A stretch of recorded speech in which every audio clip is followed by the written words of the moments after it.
What's up, Dolphins fans? Today we're going to be talking about the Dolphins win against the Pittsburgh Steelers on Sunday Night Football.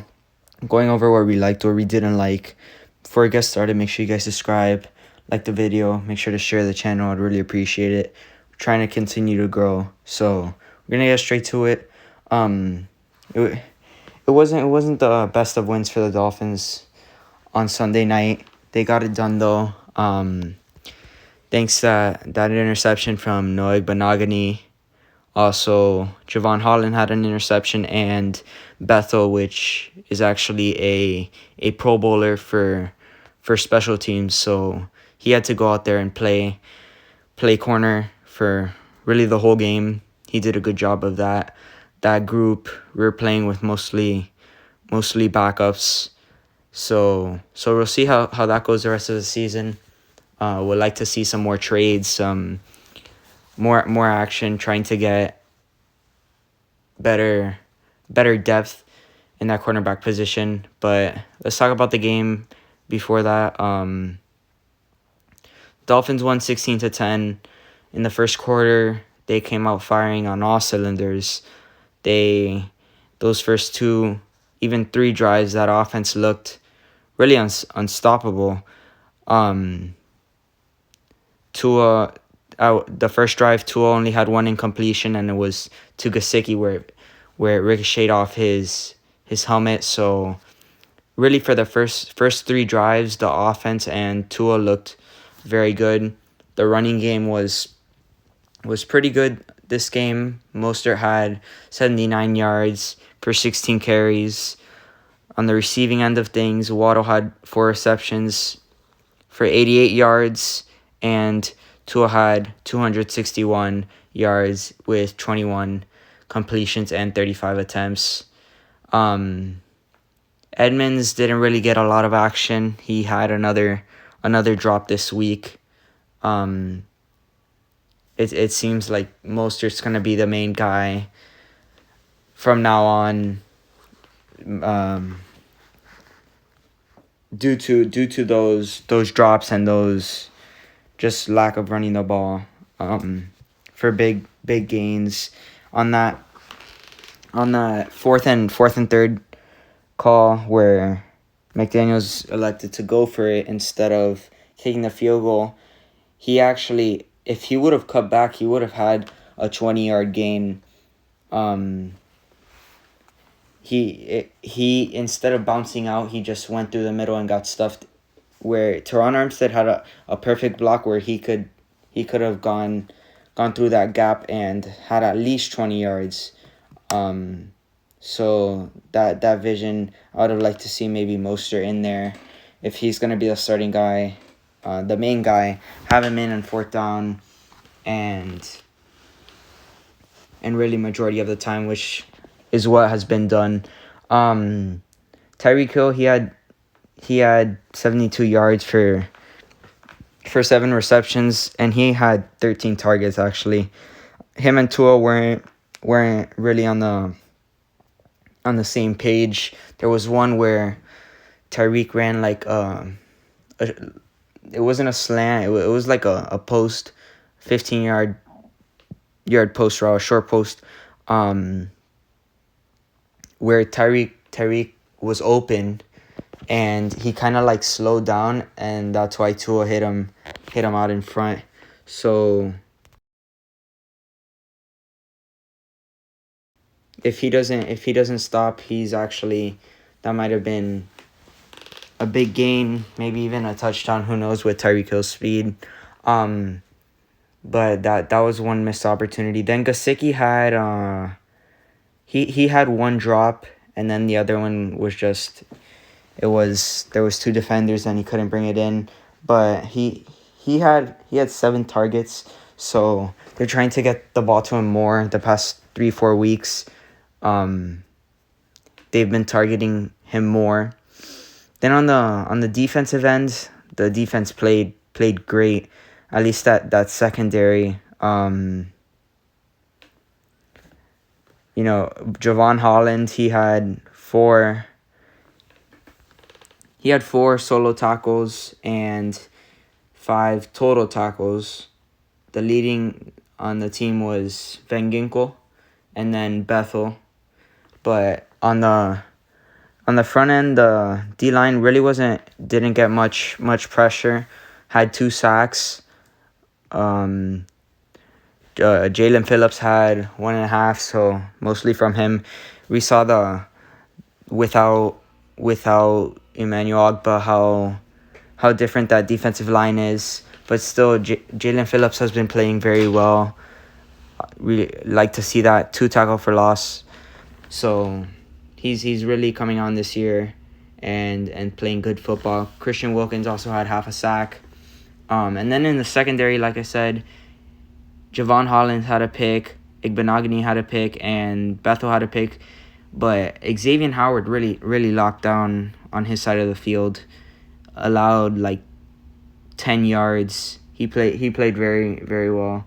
So in general, defense really kept us in this game. We didn't score any points the third and fourth quarter, so the second half.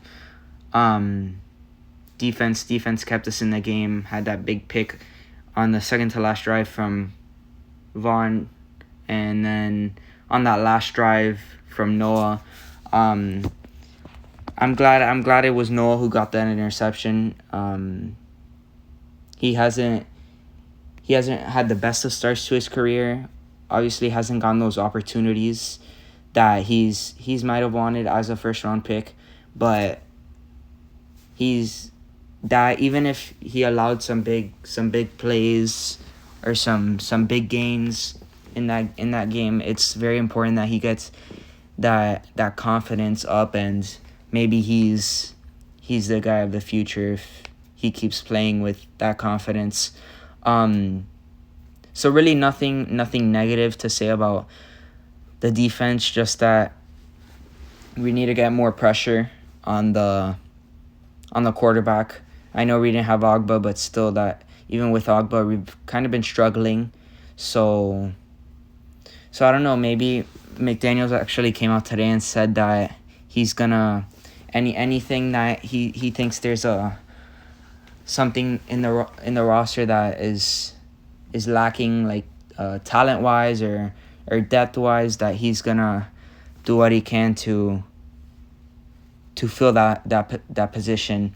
So maybe defensive tackle, Bradley Chubb from the Broncos is reportedly gonna be traded if the Broncos lose this week. Also about the Broncos, I think it's there's a few guys there that the Dolphins can possibly trade for. If they lose this week, they'll be 2-6. They do play the 2-6. Hold on, let's see, because I don't want to. Yes, 2-6. They play the Jaguars, which are also 2-5 in London. If they lose, they might trade some people away. I've been seeing people saying if we should try and trade for Jerry Jeudy. Well, like that would be great. That was Tua's number one weapon when he was in Bama, but I don't think it's necessary. We have Waddle and Hill.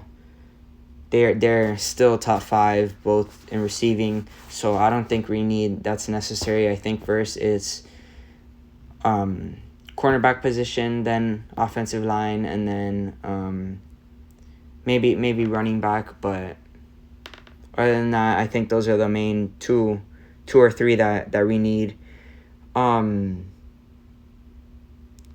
So I expect us to make some moves. We're gonna try to come out with a video based on that and who we would like to see the Dolphins trade for. But I don't expect them to trade for Jeudy or any of these wide receivers that have requested a trade or that might get traded. Back to the game though. On the offensive end, like I said earlier, they really looked like they were gonna drop 40 in that first quarter, but then second quarter, really the second half, things slowed down. Tua had like 3 or 4 dropped interceptions. Now this, like, I don't. I know we've seen him make those one or two bad throws a game, but we didn't see as many this season. We saw him be more accurate with the ball. So I think it was just that really it's his first game back. He also hadn't had a full practice since the week of that Buffalo Bills game. So that's like more than a month ago. So while I do think he needs to make better decisions, I don't fully think it's his fault. He hasn't been in game speed for that long either, so that might be something. I don't think that's gonna continue to happen, especially with that favorable matchup that we have this week and in the coming weeks. Excited for that stretch of games because really that's where we can gain traction in that playoff race. But yeah, I don't think it's something to worry about. Something I do think we should worry about is Tua keeps taking those hits. Like, I love that he wants to get the first down and he wants to fight to get that first down, but after the two concussions and, well, the one concussion and then that other injury, which we're not really sure. They said it wasn't a concussion. But even with that one, if he takes another one, he's not going to be playing the rest of the season. So just go down, slide. Even though I don't think it was right that he should have put his head down and just try to get more yards. We saw one where he didn't. He just put his head down and got tackled. It wasn't even by that first down. I think that it was, or I don't like it. I think at the same time it showed that he was okay. Taking that first hit so that he's ready. But yeah, that's about it for the game. I think a win's a win. Steelers came off a win against the Bucs. I know the Bucs have been struggling, but still a good win. And this is one of the, if we can win these games on this next 4-game stretch, if we can win these games, that'll be very, very essential to us making the playoffs. If we want to have a chance to even get a higher seed. So yeah, let me know what you guys think about the game. I thought I was worried about the offense, but then we know that Tua wasn't in rhythm because of that. He hadn't gotten game action for a month or so. So I'm not really worried about that. Something I am worried about is that depth on the cornerback position. Brandon Jones is out now, so we've had for the whole season. So really, Brandon Jones out for the season. Byron Jones, no word on him yet. He might be out for the season. Nick Needham out for the season. So really, we need to stay healthy, because if we lose another guy, that's just going to be very bad and not good for the team. So let me know what you guys think. Any trades that you would like to see happen. And any videos. This is where the season really gets going now. Where that playoff stretch really starts about now.